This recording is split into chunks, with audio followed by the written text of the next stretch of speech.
They would now determine the appropriate punishment for Carly Gregg based on the evidence presented and the severity of her crimes.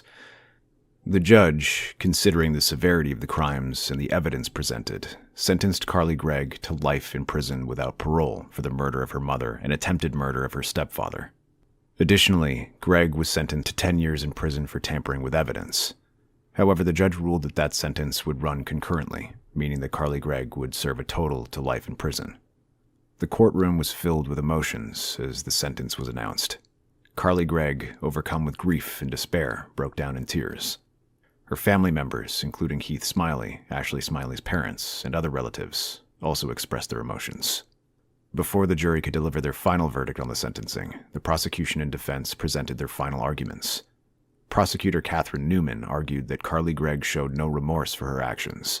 Newman also emphasized that Carly understood the nature and consequences of her actions. She also presented evidence to support the claim that Gregg acted with premeditation and intent. On the other hand, the defense attorneys Bridget Todd and Kevin Camp pleaded for leniency, highlighting Gregg's mental health struggles. They also emphasized Gregg's love for her mother and her positive relationship with her stepfather. They also argued that Carly's actions were influenced by her mental health issues and that she may not have fully understood the consequences of her actions. The jury, composed of diverse members, deliberated for 2 long hours before reaching a unanimous verdict. Carly Gregg was found guilty on all 3 charges: murder, attempted murder, and tampering with evidence. Carly Gregg was sentenced to life in prison without parole for killing her mother, attempting to kill her stepfather, and tampering with evidence. Both judge and jury were on the same page as they found her guilty of all 3 offenses and agreed upon the decided sentence.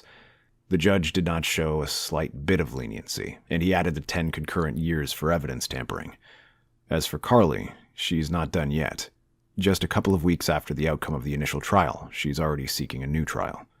Should she have taken the 40 years offered as a plea, or did she do the right thing to go through the trial? What do you think about her seeking a new trial? Let us know in the comments below. That was the case of Carly Gregg. Thank you once again for joining me. For now, I'm Mark, this is True Crime Stories, and I'll see you in the next one.